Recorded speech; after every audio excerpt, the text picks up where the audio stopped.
I see a lot of comments online using recent examples of a power hitter who lays down a bunt to beat the shift, and the comments that come in always say, well, why doesn't this player just do that all the time until they stop shifting him? In this video, I'm going to break down the numbers of why they don't. In an article written by Jeff Sullivan on FanGraphs called The Truth About Bunting, he took data on bunts from all bunt attempts between 2008 and 2013. That's 6 years and 36,000 bunts. Both pitchers and position players averaged separately were just under 50% success in terms of putting the ball in play. The article is linked below in the description. Obviously, not every bunt put in fair play is going to result in a hit, and even some bunt attempts with a shift on might result in outs. Still, it's a decent starting point to use to show why we don't see the Anthony Rizzos and Aaron Judges of the league bunting a lot more. For the purposes of this example, we're going to assume that the opposing team is perfectly fine with the player bunting against the shift. This makes sense because the more strikes we can get on the hitter, the worse his slugging percentage gets, and that's the number the teams are trying to target by using a shift. We're going to look at two different scenarios: Rizzo making one bunt attempt and giving up if it fails, and Rizzo taking two bunt attempts before giving up. The number we're looking to beat in 2014 is 527, Rizzo's slugging percentage for that year. You could use his career number probably, but for my purposes, I'm going to use the number he had when he was dropping those bunts.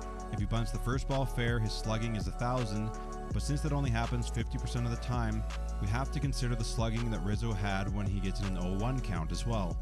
For 2014, that's 393.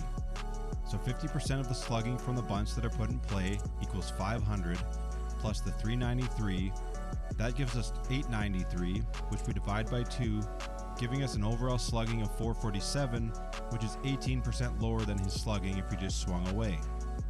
If Rizzo is willing to roll the dice and make two bunt attempts, but swing it if he fails twice, he gets a 1,000 slugging when it works, and has a 270 slugging in the times when he faces an 0-2 count. Same as before, 50% of 1,000 is 500, and we add 270 to that to get 770. When we divide that by 2, we get a 385 slugging, which is 37% worse than his regular slugging. As you can see, failing to get the bunt down on the first time is worse than trying to swing away, and trying twice is approximately doubly worse. According to StatCast, Aaron Judge has faced a shift in about 50% of his plate appearances in 2022. Suppose Judge decides he can punish teams for trying to shift him by bunting against it. Given the same examples as Rizzo's above, Judge's slugging suffers far more than Rizzo's. If he tries to bunt one time, it's 34% worse than his overall slugging percentage, and if he tries twice, it's a mind-boggling 58% worse.